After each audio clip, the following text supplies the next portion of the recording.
This episode of Nurses Saving Nurses is brought to you by the Center for Medical Training. The Center for Medical Training is a modern nurse aid training program that provides an enriched learning environment. The unparalleled teaching methods, flexibility, and efficiency of the program prepares participants for the next step in their healthcare career. For more information, please visit centerformedicaltraining.com. Welcome to the Nurses Saving Nurses podcast, where we discuss nursing innovation, entrepreneurship, and creative problem solving, addressing some of the issues that exist in our healthcare system. We're focused on solutions, not problems. Welcome to the Nurses Saving Nurses podcast. My name is Nathan Baar, guest hosting for Adam Ancarelli. And today I wanted to take the time to discuss some recent legislation that's coming out regarding nurse practitioners and practice autonomy. It's been a topic within the state of Michigan here for the past several years and keeps coming up. And recently seeing more conversations surrounding nurse practitioner practice autonomy in other states. And it's really interesting to track the conversations within each of the states and to see truly where nurse practitioners can practice autonomously. And I think a lot of people think of nurse practitioners in comparison to a physician's assistant or a doctor, and really saying, where does their scope lie? Where do their capabilities lie? And what's the true value of having a nurse practitioner directing more of a primary care function, maybe versus a physician altogether. And so that topic's being debated heavily right now within the legislatures. There's a lot of bills being passed to push for practice autonomy. There's a handful of states, really I would say the minority now, that don't allow for nurse practitioners to practice independently. There's several states that are kind of in this modified, I say restricted practice, but not fully restricted. And then there are, say more of the majority of states now, which allow nurse practitioners to practice fully autonomously.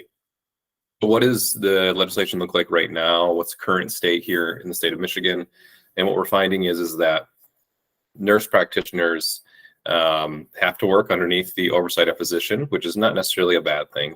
They have to sign a collaborative practice agreement with those providers. What that really forces is, in its most basic form, a very minimalistic relationship where that nurse practitioner touches base with that physician from time to time, and really works underneath that physician's license. And so that nurse practitioner with that collaborative practice agreement can prescribe, can diagnose, and do a lot of functions in a primary care relationship, but still is required to have that relationship with that physician provider. What many say then is because that relationship exists, there's got to be some sort of financial relationship, which traditionally there is. A nurse practitioner will have to pay a physician to operate in that capacity. And that's where a lot of the I would say frustrations come from within the nurse practitioner world of having to pay a physician who does really not much work, is really just allowing them to do their job, but isn't really working in the day-to-day environment with them, but still clearing out some form of payment from that relationship. There's a lot to be said both ways. I think looking at where we're at in the state of healthcare within the U.S. and honestly looking at where our shortages are coming, especially in the primary care world. We're seeing a lot of practitioners and providers going into the specialty care environments where pay is higher, where they can work more in the transactional nature, whereas primary care is very relationship based and longitudinal.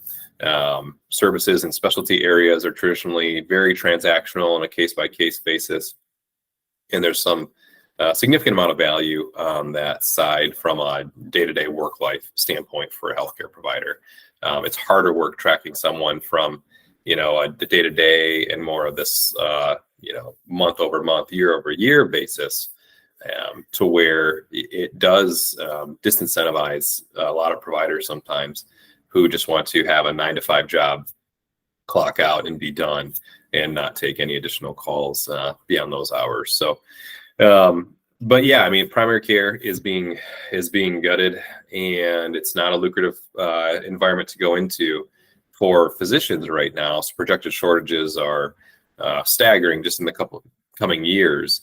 We're talking 2 to 3 years. There's tens, if not hundreds of thousands of provider shortages that are projected out there. So how do we meet that demand? There's that historical, perspective and understanding that, yes, some groups get very entrenched into the old way of things and that things can't change. How do we find that happy middle ground where we're working together as a team to provide care to these individuals, and not necessarily saying that one profession, nurse practitioners versus physicians, are going to drive the most of value. Right now, we're talking about general access to care, just at a very basic level. So when I hear the arguments of, well, nurse practitioners can't do as much as a physician, aren't trained as extensively as a physician, yada, yada, yada. Where my mind goes specifically with that is, isn't something better than nothing? And honestly, the something that a nurse practitioner can provide is a significant amount in that primary care space as well. So it's not settling for the lowest or the worst. It's a great service, scope of service that can be provided by that provider, that nurse practitioner. But then also the amount of access that it can enable is huge. And so if it were a decision of, hey, nurse practitioners are coming in and displacing all of these patients from physician providers, I think that's one different discussion, where there's plenty of primary care providers out there, and you have a different licensure coming in and really poaching their patient base and potentially maybe providing a lower level of service. The conversation where we're at today is not that whatsoever. There are hundreds of thousands, if not millions, of individuals who are not receiving any healthcare access at all. Things that we're hearing directly, boots on the ground, is I've tried to get an appointment with my primary care doctor, but they can't see me for 3 months, 4 months, or longer. And when they do interact with that primary care provider, they only get a few minutes. And that's extremely frustrating. It's not a relationship-based approach, and you're not able to address really core problems. And so even the quality of our primary care is going down. And then also just the lack of people not even engaging in any primary care and preventative care because of all those different barriers that exist. So why don't we start removing some of those barriers through nurse practitioners, through advanced practice providers, and just getting the front door to all these individuals that really doesn't exist right now. And that's really, I think, at the core of what a lot of these efforts are trying to produce, is how do we actually get just a basic level of healthcare access there? This isn't universal healthcare. This isn't some of those catchy, really controversial style topics that are out there. This isn't healthcare for all and Obamacare and all of that. This is, how do we get someone just interacting with a medical professional who can help educate them on healthy lifestyle practices and in providing them awareness of really a lot of these things that they're doing in their life that could be detrimental to their health. There's obviously, we all go through periods of time where you feel invincible and you're consuming whatever you would like and indulging maybe more so in certain activities than you should be. But sometimes you just need that person who's that champion behind you, that maybe necessarily is not treating you for a chronic disease, but is also saying, hey, maybe you should think about these things because they're going to lead to X, Y, and Z down the road for you if you don't stop doing that.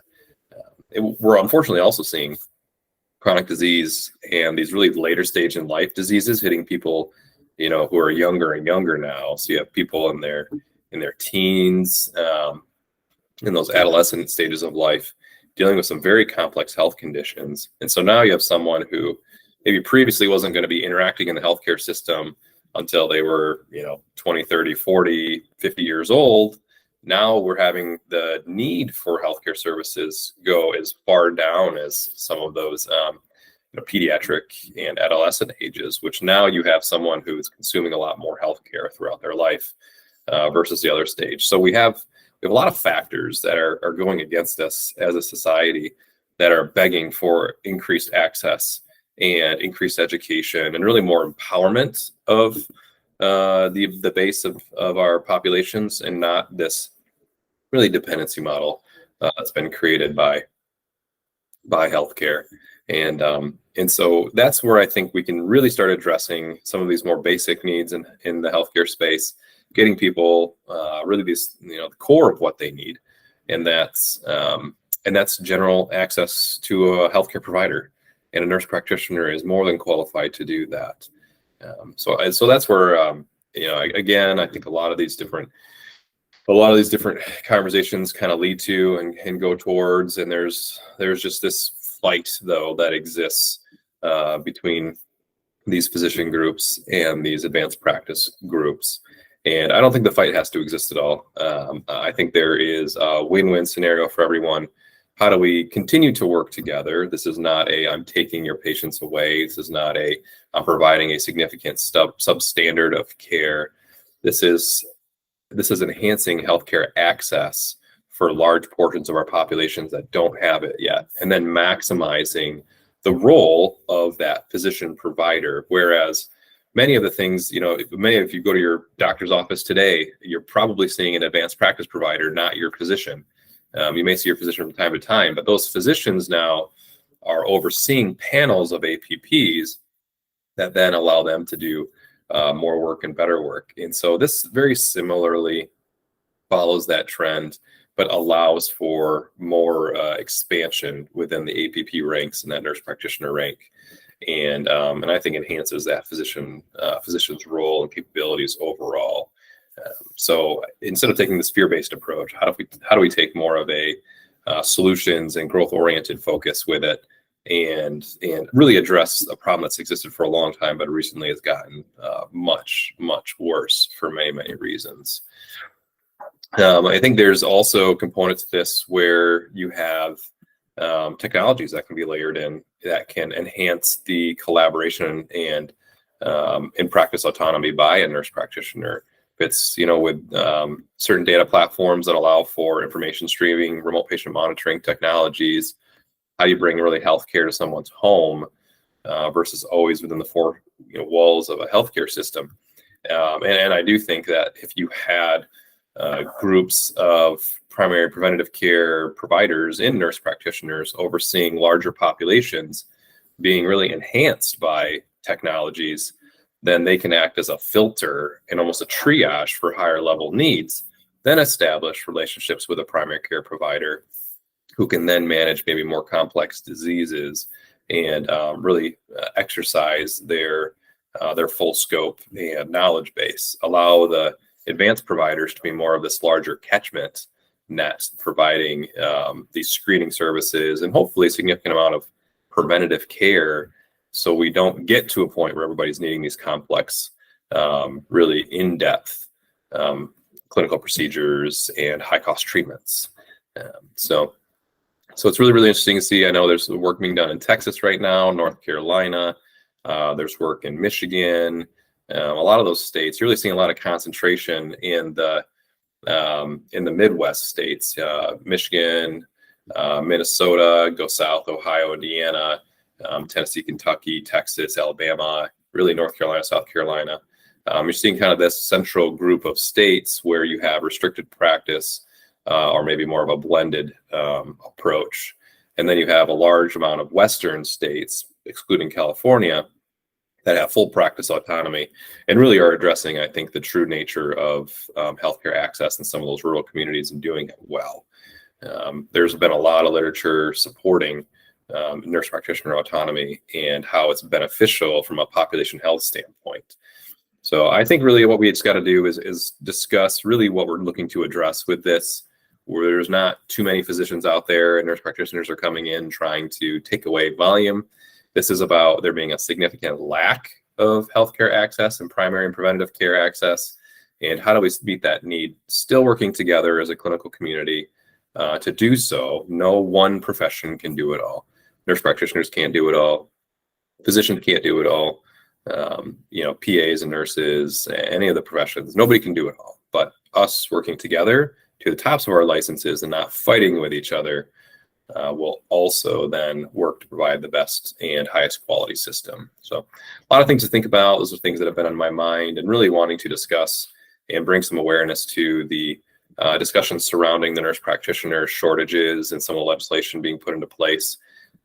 If you are a provider out there or someone who's with any of these spheres and wants to advocate, there should be information to connect with your local legislators and senators championing these bills, giving them your support and perspective and understanding would go a long ways in their efforts to advocate for these reforms, give them some more ammo to bring to those discussions, and really help to push this. These are, like I said, efforts that have been going on for years, have been shot down many times, have been adopted by many states, but also shot down by many as well. So let's try to keep moving forward in a positive way. I think always looking to work together collaboratively and not try to take over. No one profession is going to do this in healthcare. There's unfortunately plenty of need out there. And so we need more innovative solutions. We need providers to work to the tops of their licenses, and we need to be focused on how do we prevent sickness and illness, not just treat it. And so philosophical adjustment and mindset to be done with all of this. So thank you for listening to this episode of Nurses Saving Nurses. Again, my name is Nathan Baar. I'm co-host for Adam Mencarelli. And please get out there, advocate, like and follow our content as we continue our journey working to empower the nursing profession towards that future of independence and autonomy and contribution to fix and a solution within our healthcare system, not a perpetuation of the problem. Talk soon. Thank you for listening to Nurses Saving Nurses. Follow us to hear more exciting content and innovation occurring in the nursing world.